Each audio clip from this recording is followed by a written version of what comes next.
Hi everyone, it's Semide. Today I'll be talking about female pattern hair loss. What is it and what causes it? Female pattern hair loss is a lot more common than you think. It is known medically as androgenetic alopecia, and it is just as the name suggests. It's alopecia, baldness or hair loss, caused by androgens, or in females, excess androgens. In women, there's a couple of different types of hair loss. Number one, you tend to keep the hairline, but you lose hair just behind it. Typically in the frontal parietal area, and you keep the hair in the occipital area in the back. That's one form. The second form is diffuse thinning of the hair all over the scalp. So that's the form of hair loss that I have, and I've been experiencing for most of my life. It is frustrating to say the least. The third type of hair loss is hair loss right at the temples. I also experience that, and it's very common in women who just had a baby, so postpartum hair loss tends to be around the temple area. And the fourth type of hair loss is central line thinning. So in the center and on either side of it, you are losing hair. My hair thinned out and fell out due to my PCOS, which I talk about in my first video, my PCOS story, which I will link up here in the description below. And it is truly one of the most difficult symptoms for me personally, because physically it is one of the first things that you see when you look at the mirror, and one of the first things that other people see. When I recently got my hair styled by my hairstylist, and I was doing a balayage, as you can see, she was working on my hair and she said, there isn't a lot to work with. And I laughed it off, because what else can you do? But inside I'm thinking, girl, you don't know what I've been through. This is really, really hard. So for those of you out there who are experiencing female pattern hair loss in any of the four types, I feel for you. I want you to know that you're not alone, and it is much more common than you think. And luckily, there are ways to reverse it naturally. Female pattern hair loss, it is caused by excess androgens in relation to their female hormones. So androgens are male hormones that all of us have. We have testosterone, it's a huge one. We have DIHYDROTESTOSTERONE, which is produced by the adrenal glands. We also have a couple of forms of testosterone, like DHT, DIHYDROTESTOSTERONE, which is the most powerful form. DHT is the one to think about when it comes to hair loss. It's important to evaluate whether or not you have other androgen excess symptoms. Very common in PCOS, which is caused by androgen excess and insulin resistance. Acne, especially cystic acne around the chin, this area. HIRSUTISM, which is hair growth in specific areas of the body. So that could be upper lip, chin, mid-chest, abdomen, and back.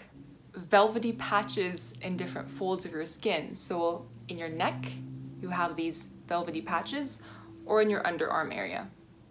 That is a sign of insulin resistance. Another sign of insulin resistance is skin tags. If you eat something with a lot of refined carbs and sugars, and after a couple hours, you have a sugar crash, and you feel shaky, or nauseous, or dizzy, then it's likely that you have insulin resistance. High insulin levels will stimulate the ovaries to make more testosterone. And once that testosterone turns into DHT, then you experience hair loss. You want lower levels of 5-alpha reductase, because 5-alpha reductase is the one that converts testosterone to DHT. AROMATASE, you want more of that, because that will convert the testosterone to estradiol, which is a form of estrogen. Our hair follicles have receptors for DHT. Women who have androgenetic alopecia tend to have higher amounts of receptors and higher 5-alpha reductase activity than women who don't have androgenetic alopecia. So certainly genetics do play a factor, But like I said in a previous video called Is PCOS Genetic, which I will link up here and down in the description below, genetics isn't the full story. Epigenetics is a huge part of the reason why you have androgenetic alopecia. Epigenetics is all about environmental factors that can switch on and off the genetic expression.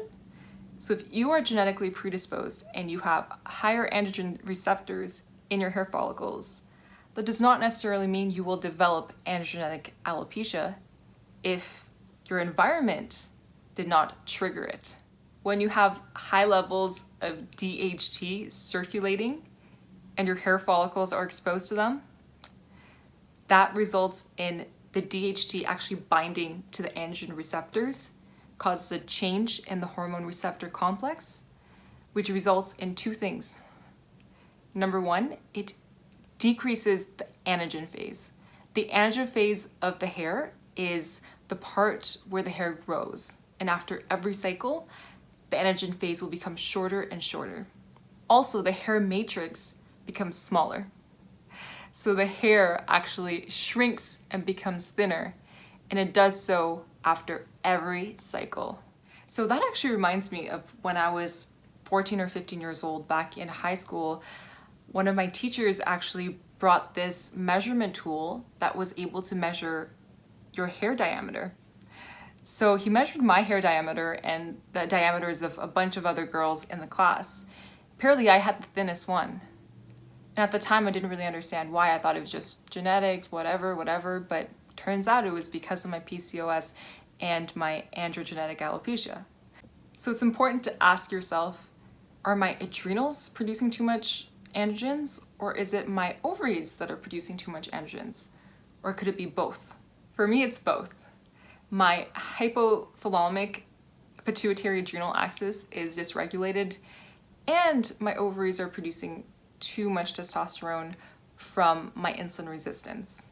So you can look at your free or total testosterone levels.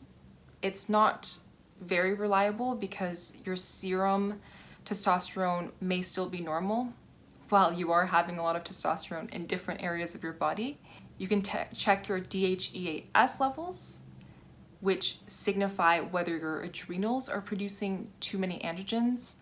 My DIHYDROTESTOSTERONE level came up high for my age range, so you do have to make sure that you're not looking at the reference values that are given with the test, but rather looking at reference values on average for each age level. You can also look at the ratio between DIHYDROTESTOSTERONE and testosterone, and I highly recommend talking to a naturopath or other functional medicine practitioner. You can also monitor your different symptoms. So do I have insulin resistance? Am I super stressed out? Am I hypersensitive to stress? Look at all that stuff and see where you are leaning. And from there, you can figure out a course of treatment.